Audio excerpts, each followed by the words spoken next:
High বন্ধুরা, সবাই কেমন আছো?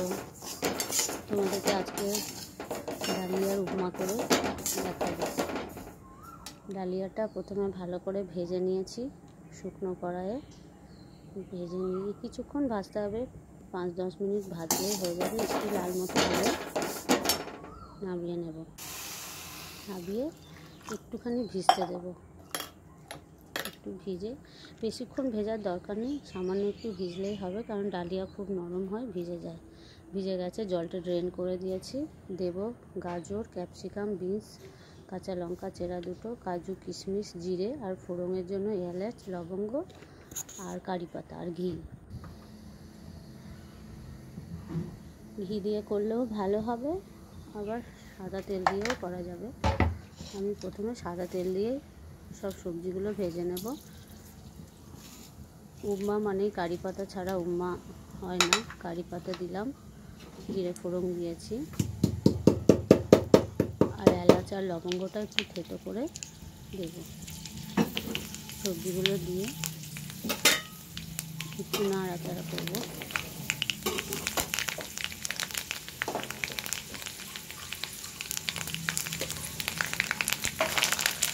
সবজিগুলো দিয়ে দেবো।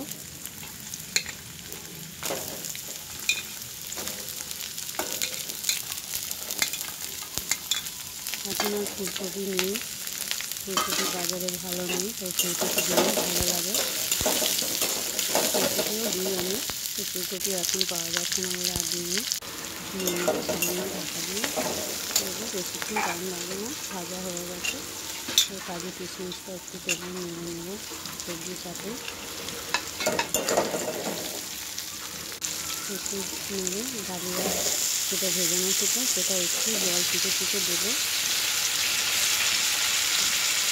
জল ছিটে দিয়ে জল চিনি দিয়ে ভাজা হয়ে যাবে। জল ছিটে দেবো।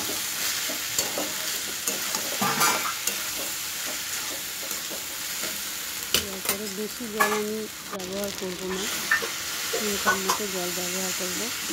আন্দাজ মতো জল ব্যবহার করবেন, যতটা ডালিয়া ব্যবহার করবেন তার থেকে কম জল দেবেন।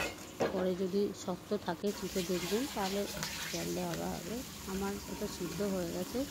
গরম মশলা আর গোলমরিচ গুঁড়ো দিয়ে দিলাম, চিনি দিলাম, না হলে গ্যাস অফ করে দিয়েছি। ঘি দেবো। আমার ডালিয়ার উপমা যদি ভালো লেগে থাকে অবশ্যই লাইক আর সাবস্ক্রাইব করে দেবেন। থ্যাংক ইউ, ধন্যবাদ।